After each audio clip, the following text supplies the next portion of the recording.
तो ये सब कुछ किससे हुआ है? ये धनुष के प्रभाव से, समयानुसार। ठीक इसी प्रकार से हमें जो आनंद सुख मिल रहा है वो केवल साधनों से है, धन के प्रभाव से मिल रहा है। और जब धन ही नहीं होगा तो वो सुख आनंद भी नहीं रहेगा। परंतु भगवान तो हमेशा आनंदमय रहते हैं, इसलिए वो आनंद स्वरूप है। कि जो आनंद सिंधु सुख राशि, जो आनंद सुख राशि, जो आनंद सिंधु सुख राशि, जो आनंद सिंधु सुख राशि, इसी करते त्रैलोक सुपासी, इसी करते त्रैलोक सुपासी। श्री राम जय राम, जय जय राम, श्री राम बोले राम जय जय राम, श्री राम जय राम, जय जय राम, श्री राम जय राम जय जय राम। सो सुख धाम राम यस नामा, सो सुख धाम राम जय राम, अखिल लोक दायक विश्रामा, अखिल लोक नायक विश्रामा। राधा वल्लभ श्री हरिवंश, जय जय राधा वल्लभ श्री हरिवंश जय श्री वृंदावन श्री मन चंद, जय जय श्री वृंदावन श्री वन चंद जय जय श्री राम जय राम, जय जय राम, श्री राम जय राम जय जय राम। बोलो श्री राम जय राम, जय जय राम, श्री राम जय राम जय जय राम। तो जो आनंद सिंधु सुख राशि, सी करते त्रैलोक सुपासी, जो आनंद के सिंधु है, सुख के भंडार है, सुख की जो राशि है, उनके अनेक अनेक नाम है। उन्हें कोई कृष्ण कहता है, कोई राम कहता, आदि आदि, जिनके नाम की बड़ी महिमा है। देखिए भगवान की महिमा से भी अधिक महिमा है तो उनके नाम की है। नाम ही से भी अधिक महत्व है तो नाम को होता है। और भक्तों का जो कल्याण हुआ है या उद्धार हो रहा है या होगा, वो केवल भगवान नाम की महिमा से होगा। नाम में बड़ी शक्ति है, इसलिए नाम ही से अधिक महत्व नाम का दर्शाया है। और नाम की इतनी महिमा गाई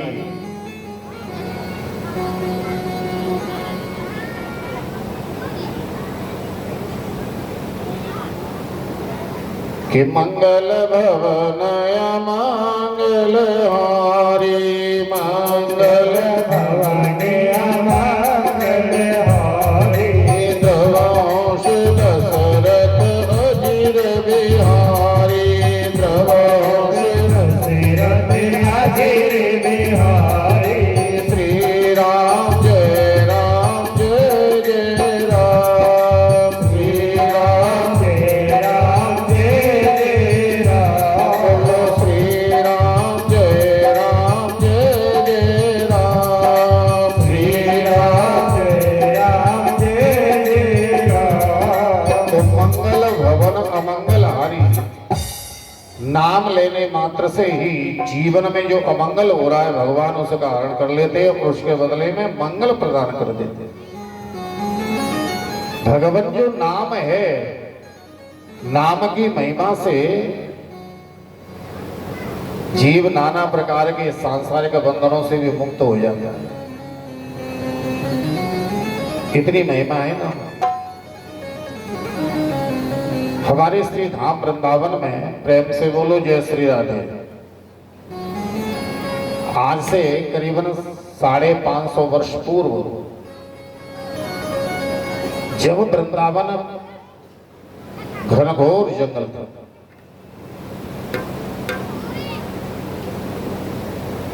छोटा सा कोई बाजार, उसके बगल में हो गए यमुना प्रवाहित तो होती, और उसके बगल में ही छोटा सा एक राजपुर गांव था। बहुत घनघोर था वृंदावन। और आज तो समय ऐसा आ गया कि वृंदावन में लता पता कहीं वृक्ष आदि दिखाई नहीं पड़ते। तो उस समय पे श्री धाम वृंदावन में हरिवंश महाप्रभु का पदार्पण हुआ, और आकर के उन्होंने एक ऊंची टोर पर टीले पर अपने इष्ट ठाकुर श्री राधा लाल जी को विराजमान किया। अष्टयाम सेवा प्रारंभ हुई। कुछ दिन के बाद में वृंदावन वास होने के बाद कुछ दिन के बाद में भक्तों ने कहा, महाराज वृंदावन में लोग आना चाहते हैं पर लोग आ नहीं पाते, कारण क्यों नहीं आ पाते? यहाँ पर एक नरवाहन नामक एक डाकू है, उसका बड़ा आतंक है, उसका बड़ा आतंक है। तो उसके भय के कारण से कोई वृंदावन में आता नहीं। ये नरवाहन नामक डाकू सुधर जाए, सदमार्ग पर लग जाए तो इस वृंदावन में लोगों का आवागमन प्रारंभ हो जाए। और उस समय पर जितने भी व्यापार आदि होते थे वो नदियों के माध्यम से होते थे, नौकाओं के द्वारा। वैसे तो कोई मार्ग थे ही नहीं, परंतु हरिवंश महाप्रभु ने उनको कोई जवाब नहीं दिया। और ये नरवाहन डाकू ने राहगीरों को लूटना, यमुना के मार्ग से कोई नौका में धन लेके आगरा से दिल्ली कोई जा रहा है तो उनसे कर लेता था। और उस कर के प्रभाव से इन्होंने भय गांव में अपना किला बनाया, फौज इकट्ठी कर, और इसका यही धंधा चलता। जब इनकी हरिवंश महाप्रभु की श्री धाम वृंदावन में ख्याति बढ़ने लगी कि हरिवंश महाप्रभु बड़े तपस्वी हैं, भजनानंदी हैं, त्रिकालदर्शी हैं, इतना ही नहीं ठाकुर जी की बंसी के अवतार भी हैं। जैसे बिहारी जी को प्रकट करने वाले कौन है, ध्यान देना, वहां के बिहारी जी को प्रकट करने वाले स्वामी हरिदास जी हैं। और स्वामी हरिदास जी किसके अवतार हैं? तो श्री राधा रानी की अष्ट सखियां हैं, ललिता, विशाखा, चित्रलेखा, इंदुलेखा आदि। उनमें सबसे बड़ी जो सखियां हैं ललिता, उनके ही अवतार हैं हरिदास महाप्रभु। हरिदास जी ललिता सखी के अवतार है, और ठाकुर जी की जो बंसी है उस बंसी के अवतार है हरिवंश महाप्रभु। तो सर्वत्र जब नरवाहन डाकू ने ये सब सुना कि वृंदावन में एक बड़े महात्मा है, बड़े भजनानंदी तपस्वी है, त्रिकालदर्शी हैं, तो मुझे भी इनको निहारना चाहिए, इन्हें देखना चाहिए है कैसी। तो ये नरवाहन डाकू वृंदावन में आकर के भयगाम से और छिपी छिप करके हरिवंश महाप्रभु के दर्शन करने लगे।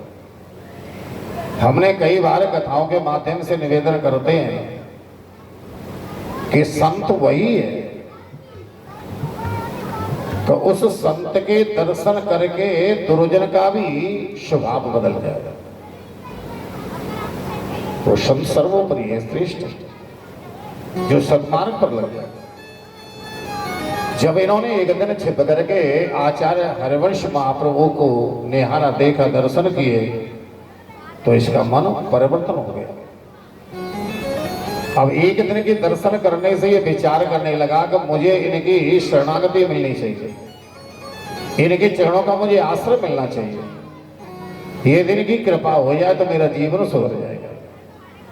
पर भला मुझे जैसे डाकू को ये कृपा पात्र क्यों बनाने लगे, मुझे दीक्षा क्यों देने लगे? इन मने में अनेकों शंकाएं इनके में। अब ये छिप छिप करके दर्शन करता गया। आइए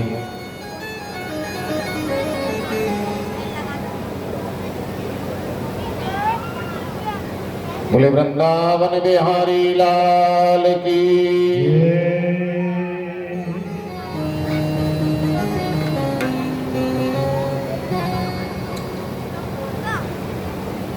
तो इन्होंने छिप छिप करके जब दर्शन किए तो इनके प्रति इनकी भावना, इनकी श्रद्धा जागृत होती चली गई, प्रेम बढ़ता चला गया।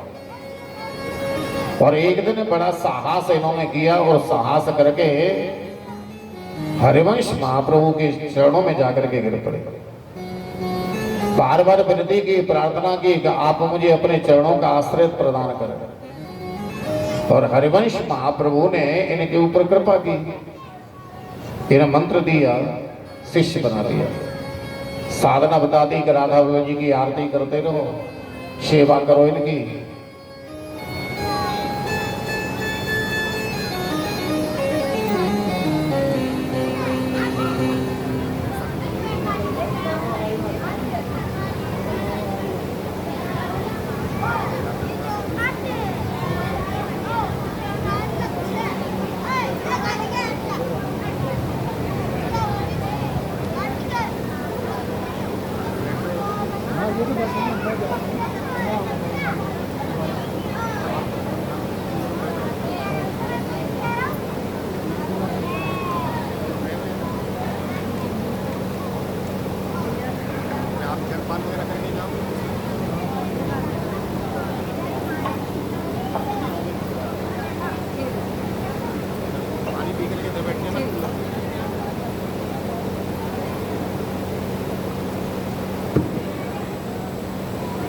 बोलिए श्री राधा वल्लभ लाल की, श्री गुरु जी महाराज की। ये आप लोगों का भाव प्रेम देख करके दिल्ली से आए हैं, क्योंकि इनके यहाँ कथा की थी ना पिछली साल, तो यहाँ की बनाना काम की हमने ज़्यादा प्रशंसा की थी वहाँ। तो बोले अब की बार जब भी होगी, तो हमने बताया ही नहीं, पर उन्हें देख लिया होगा फेसबुक वगैरह पर। आइए बोले वृंदावन बिहारी लाल की। पहले जाके जल पी लो, बहनी जल पी लो, फिर बैठ जाए। अच्छा है, ठीक है भैया, इनको लवानी है जी, इनको पिला दो।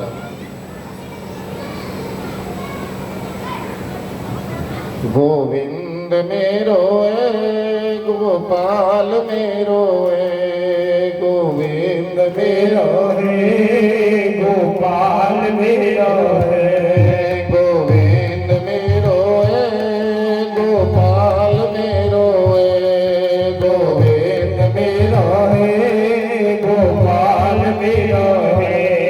श्री माखे बिहारी नंदलाल मेरो है, श्री माखे बिहारी नंदलाल मेरो है, श्री माखे बिहारी नंदलाल मेरो है, श्री माखे बिहारी नंदलाल मेरो है। गोविंद मेरो है, गोपाल मेरो है, गोविंद मेरो है, गोपाल मेरो है, गोविंद मेरो है, गोपाल मेरो है, गोविंद मेरो है, गोपाल मेरो है। श्री बांके बिहारी नंदलाल मेरो है, श्री बांके बिहारी नंदलाल मेरो है, श्री बांके बिहारी नंदलाल मेरो है, श्री बांके बिहारी नंदलाल मेरो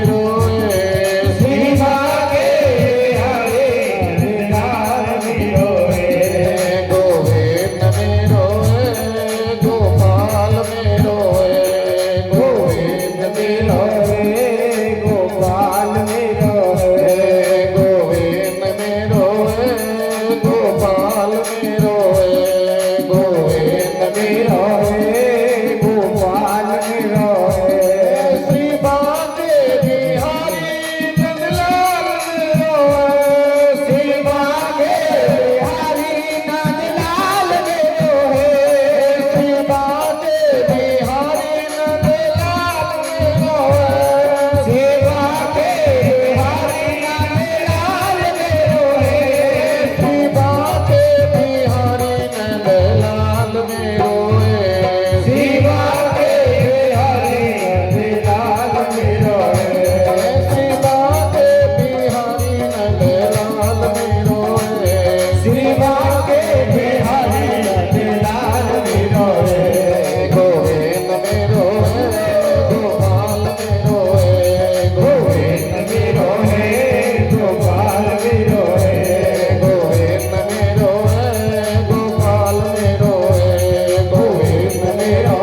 कुलिराज धरण भगवान की।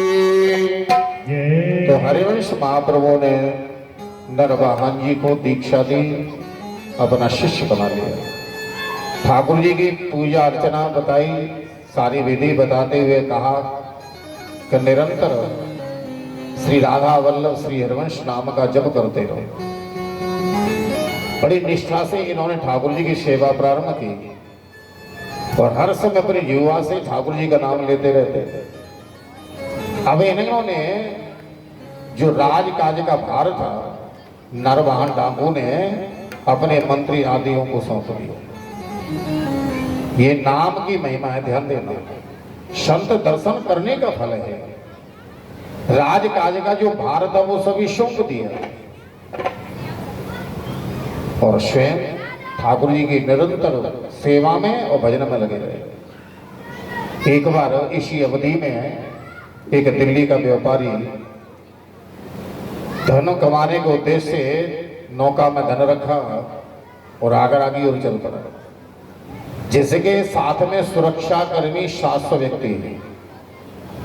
और जैसे इसकी नौका बेहगाम में आई तो नरवाहन डाकू के सैनिकों ने कहा भैया हमारा कर दो। अब इसे अभिमान ये था कि मेरे साथ में 700 व्यक्ति है, भला ये क्या बिगाड़ेगा। बार बार इन्होंने कर मांगा तो उन्होंने कर नहीं दिया, जिसका परिणाम में क्या निकला तो दोनों के बीच में युद्ध छिड़ गया। और युद्ध करते करते व्यापारी और उसके सैनिकों को सभी को बंदी बना दिया, सब धन छीन लिया, कारागृह में कैद कर दिया। कारागृह में कैद हुए काफी समय व्यतीत हो गया। उससे कारागृह से मुक्ति के लिए संदेश दिया गया, अरे व्यापारी तुम कारागृह से मुक्त होना चाहते हो तो जितना धन हमने तुम्हारा छीना है इसका दुगना धन हमें दोगे तो तुम्हें मुक्त कर दिया जाएगा। अब बेचारा जो कारागृह में कैद है वो धन लाए कहां से? वो दुगना धन क्या बराबर भी धन देने के उपलब्ध में नहीं रहा, नहीं दे सका। जब धन नहीं मिला तो नरवाहन जी के डाकुओं ने घोषणा कर दी कि कल प्रातःकालीन वेला में इस व्यापारी को फांसी दे दी जाए, मृत्युदंड दिया जाए। किसी दासी ने इसे सुन लिया। उस दासी को बड़ा कष्ट हुआ, एकदम बेचारे का सारा धन छीन लिया गया और उसे मृत्युदंड मिलेगा कल। तो रात के समय पाकर के कारागृह में गई और जाकर के व्यापारी से कहा भैया कल प्रातःकालीन वेला में तुम्हें मृत्युदंड दिया जाएगा, अब तुम्हारे बचने का कोई उपाय नहीं क्योंकि तुम धन दे नहीं सकते, इसलिए एक उपाय विशेष है। वो क्या है? हमारे जो राजा हैं नरवाहन डाकू, वो ठाकुर श्री राधा वल्लभ जी के अनन्य भक्त हो गए, हरिवंश महाप्रभु के वो शिष्य हो गए हैं। तो वो स्वयं राधा नाम की ध्वनि का हर समय गान करते रहते हैं और जो भी उनके ठाकुर जी के नाम का उच्चारण करता है, भगवत चिंतन करता है तो उसको भी अभयदान दे देते हैं। मुझे पूर्ण विश्वास है यदि तुम उनके ठाकुर जी के नाम का जप करोगे तो तुम्हें शायद उनके कानों में ये शब्द पड़ गए तो तुम्हें मृत्युदंड से बच सकते हो। दासी ये कहकर के चले आई। रात्रि के 2 पहर इन्होंने विश्राम किया, तीसरे पहरे में जाकर के इन्होंने ठाकुर श्री राधा वल्लभ जी के नाम का उच्चारण करना प्रारंभ किया, कीर्तन करना शुरू किया। कारागृह में जोर जोर से कीर्तन किया, श्री राधा वल्लभ श्री हरिवंश श्री वृंदावन श्री वनचंद्र। अब रात में तो आवाज वैसे ही गूंज जाती है। सुबह 4 बजे ब्रह्म वेला में जब नरवाहन जी जागे तो इनके कानों में ध्वनि पड़ी, श्री राधा वल्लभ श्री हरिवंश श्री वृंदावन श्री वनचंद्र। इन्होंने देखा कि मेरे यहाँ ये नाम ध्वनि करने वाला कौन है? ये तो ठाकुर जी का बड़ा भक्त है। अपने भवन में से निकले और देखने लगे कि ये आवाज, ये शब्द, ये ध्वनि यहाँ किधर से रही है। इन्हें ज्ञात हुआ कि ये ध्वनि तो कारागृह की ओर से आ रही है। कारागृह की ओर दौड़ पड़े। जाकर के देखा कि जैसे व्यापारी को कारागृह में कैद किया था, वो धन में होके श्री राधा लाल जी का नाम रट रहा है। इन्होंने ताले को खुलवाए और जाकर के उस व्यापारी के चरणों में नरवाहन जी गिर पड़े और हाथ जोड़ करके बड़े विनीत भाव से कहा, भैया मोसू और मेरे इन सैनिकों से बड़ो अपराध बन गए हो। अरे आप तो भगवान के भक्त हैं और हमने आपको कारागृह में कैद कर दिया, कारागृह से मुक्ति दिलाई, ईशान आदि कराए, वस्त्र पहनवाए और घोषणा कर दी नरवाहन जी ने कि जितना इनका धन लिया है उससे दुगुना धन दे करके इन्हें विदा किया जाए। इन्होंने दुगुना धन दिया। अब इन्होंने सोचा कि जिनके ये भक्त हैं वो कितने महान होंगे, जिस नाम के प्रभाव से, नाम की महिमा से आज कारागृह से भी मुझे मुक्ति मिल गई और मुझे जीवन दान मिल गया। ये नाम की महिमा कब है? इसलिए प्रारंभ हम कह रहे थे, भगवान नाम में जो शक्ति है, भगवान नाम की जो महिमा है बड़ी विलक्षण है। हम लोगों को विश्वास नहीं होता। भगवान नाम में जितनी शक्ति है संसार की किसी भी वस्तु में इतनी शक्ति नहीं है।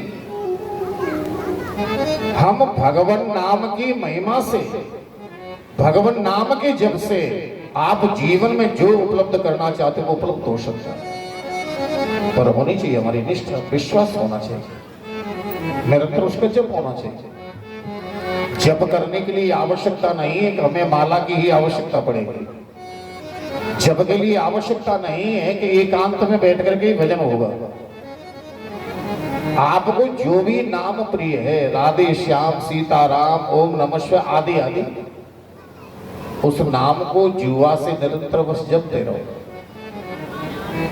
कहीं हम रास्ते में चल रहे हैं तब भी जप रहे हैं, किसी को ज्ञात भी नहीं है। माला जो होती है वो केवल भक्त को साधने के लिए होती है। यदि हमें अभ्यास नहीं है तो माला यदि हमारे हाथ में है तो वो माला हमें संकेत करती रहेगी कि मैं किस लिए हूं, नाम रटो, अथवा गिनती के लिए होती है। तो भगवान नाम की हमें कोई गिनती तो करनी नहीं है, जितना लग जाए उस अधिकम फले है। तो ये नाम की महिमा। तो जिन्होंने राम से बड़ा राम का नाम,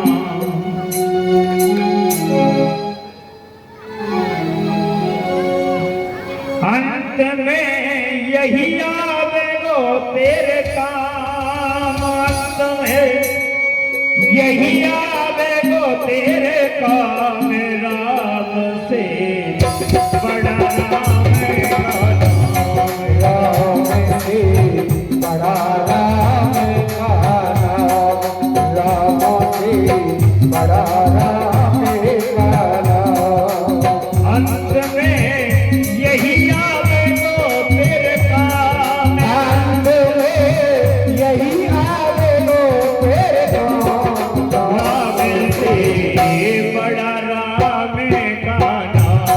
राम से बड़ा राम का नाम, राम से बड़ा राम का नाम।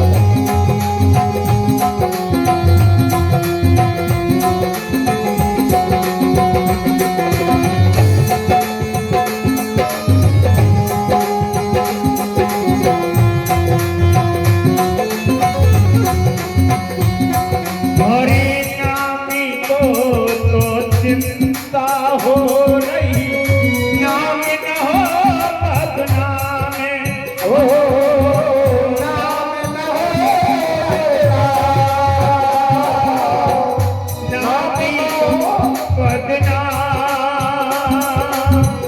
नामी को तो चिंता हो रही, नाम न हो बदनाम, समझ ले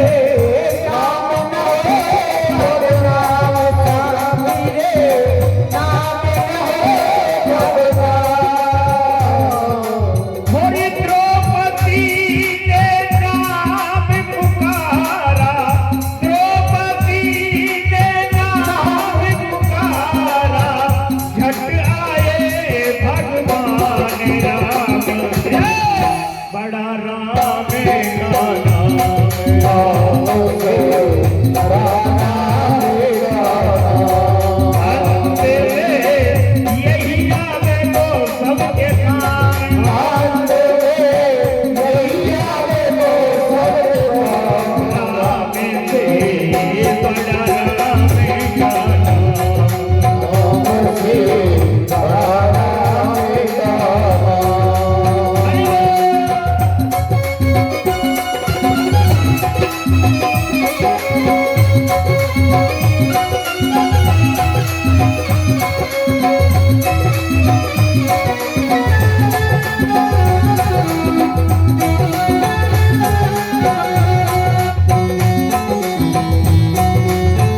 से बड़ा राम का नाम। राम से बड़ा राम का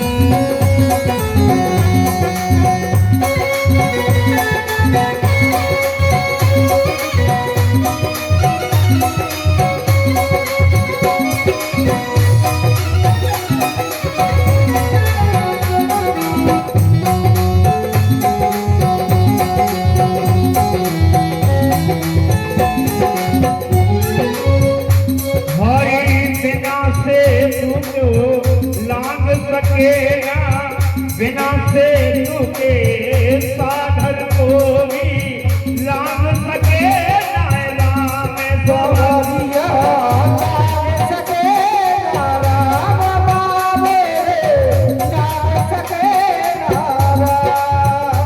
थोड़ी लाग गए हनुमान उसी को, लाग गए हनुमान उसी को, लेके राम का नाम।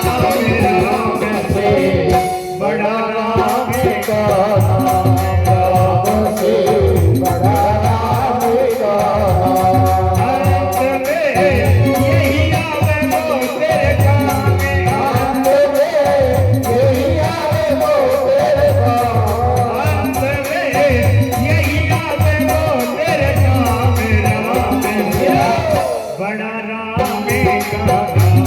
राम से बड़ा राम का नाम। राम से बड़ा राम का नाम। वृंदावन बिहारी लाल की, सदगुरुदेव भगवान की। तो इन व्यापारी ने आकर के हरिवंश महाप्रभु के दर्शन किए और उनसे दीक्षा ग्रहण की। जितना भी धन था हरिवंश महाप्रभु के चरणों में समर्पण करना चाहा, पर हरिवंश महाप्रभु ने कहा भैया इस धन से हमारा कोई प्रयोजन नहीं। जब व्यापारी ने अधिक आग्रह किया तो केवल इतना आदेश दिया कि इस धन से संतों की केवल सेवा करो। कहने का तात्पर्य है कि भगवान नाम की महिमा से जीव सहजता से भवसागर को भी पार हो जाता है, कठिन से कठिन बंधनों से भी मुक्त हो जाता है। ये प्रभु के नाम की महिमा है। तो इसलिए नामी से भी अधिक महत्व है तो वो नाम का। इसलिए भगवान सच्चित आनंद स्वरूप हैं, इसलिए उन्हें सच्चिदानंद कहा गया। विश्वोत्पत्त्याद हेतवे सच्चिदानंद भगवान का कार्य क्या है, माने कि तीन मुख्य विश्वोत्पत्त्याद हेतवे जीव मात्र को जन्म देने का कार्य किसका है, भगवान का। तो यही नहीं कि जन्म दे दिया अब उससे कोई तात्पर्य नहीं है। उसके बाद में जीव मात्र का ही पालन पोषण कर रहे हैं तो ठाकुर जी कर रहे हैं। हर व्यक्ति को जीव मात्र का पालन पोषण करने वाले भी भगवान हैं, केवल मात्र।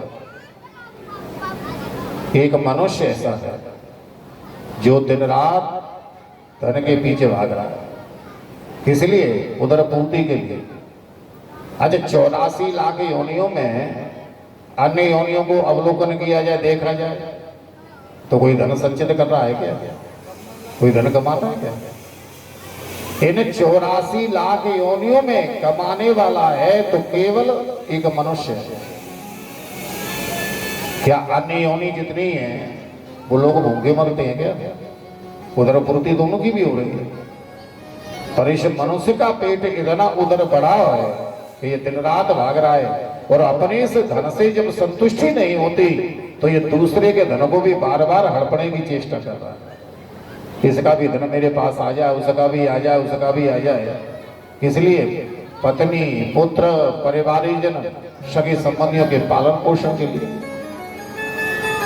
जो कि जिनके लिए दिन रात ये पाप कर्म कर रहा है, ये भी इसके साथी हैं। तो केवल जब तक है जब तक इसके माध्यम से हमारा कोई सहयोग हो रहा है, स्वार्थ सिद्ध हो रहा है। और जब जीव का स्वार्थ सिद्ध हो जाता है तत्कालीन त्याग देता है,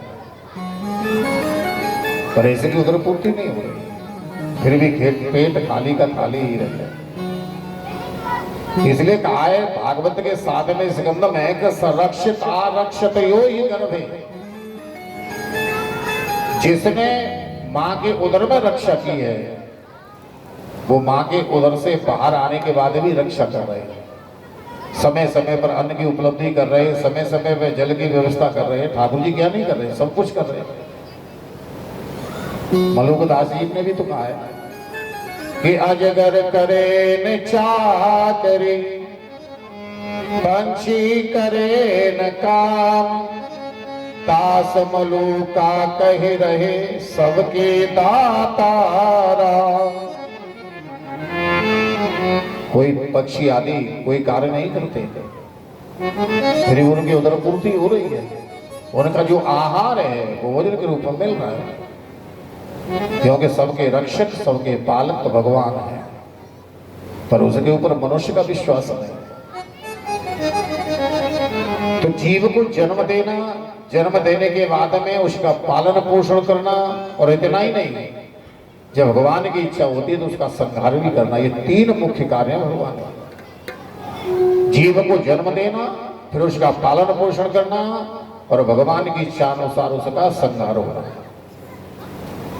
तापत्रय विनाशाय, ध्यान देना, तीन प्रकार के ताप होते हैं, दैहिक, दैविक और भौतिक। ये तीन प्रकार के ताप हैं। दैहिक दैविक भौतिक ताप, दैहिक दैविक भौतिक ताप, दैहिक दैविक भौतिक ताप, दैहिक दैविक भौतिक ताप। होई राम राजी कहूँ नहीं जावा, दैहिक दैविक भौतिक ताप। तो दैहिक, दैविक और भौतिक तीन ताप हैं। दैहिक के शरीर में अनेकों प्रकार के रोग हो जाना, ये शरीर रोगों से ग्रसित हो जाना, दैहिक ताप। और दैहिक ताप जीव को भोगना ही पड़ता है। प्रेम से बोलो जय श्री राम। और भलाई इसी में है कि दैहिक ताप को जीव को भोग लेना ही चाहिए। यदि शेष रह गया तो भोगना आपको ही पड़ेगा, आगे जाके भोगना पड़ेगा। इसलिए संत जन महापुरुष हमेशा यही उद्घोष करते हैं,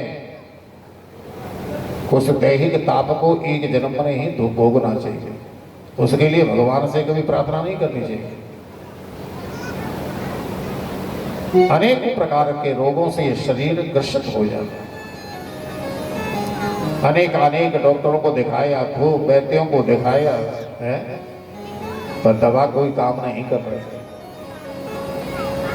खूब ज्योतिषियों को दिखाया, कोई पूजा पाठ काम नहीं आ रहा। स्वयं ने खूब अर्चना वंदना की, फिर भी उस रोग से निवृत्ति नहीं हो रही है। कि दैहिक ताप भोगना पड़ेगा। बड़े बड़े ऋषियों ने, बड़े बड़े मुनियों ने, महापुरुषों ने भी दैहिक ताप को भोगा है। एक महात्मा थे, एक नदी के किनारे पे रहते, बड़े भजनानंदी थे, हर समय निरंतर भजन ही करते रहते। धीरे धीरे उनकी ख्याति बढ़ती गई, लोग सांसारिक जीवों का उनके समीप आना जाना हो गया, पर उनसे मिलने का उन्होंने एक समय निश्चित कर रखा। उनके प्रति बड़ी निष्ठा थी, लोगों की बड़ी श्रद्धा थी। एक बार जैसे ही नदी में से स्नान करके निकले, किसी कारणवश वो गिर पड़े और उनके पैर में चोट लग गई। और चोट के कारण से धीरे धीरे उसमें वो घाव बन गए। अब वो घाव की कोई औषधि लगाई नहीं, कोई दवा ली नहीं, तो धीरे धीरे घाव बढ़ता हुआ चला गया। भक्तों ने आग्रह किया, बाबा आपके धीरे धीरे घाव बहुत बढ़ गया, हम आपको ले चलते हैं या यही किसी वैद्य डॉक्टर को बुलाकर के उपचार करा देते। तो महात्मा मना कर देते, नहीं नहीं भैया, जैसी स्थिति है वैसी रहना। उन्होंने विशेष आग्रह किया पर उन्होंने कभी औषधि नहीं ली, घाव बढ़ता हुआ चला गया और धीरे धीरे उस घाव में कीड़े पड़ गए और स्त्री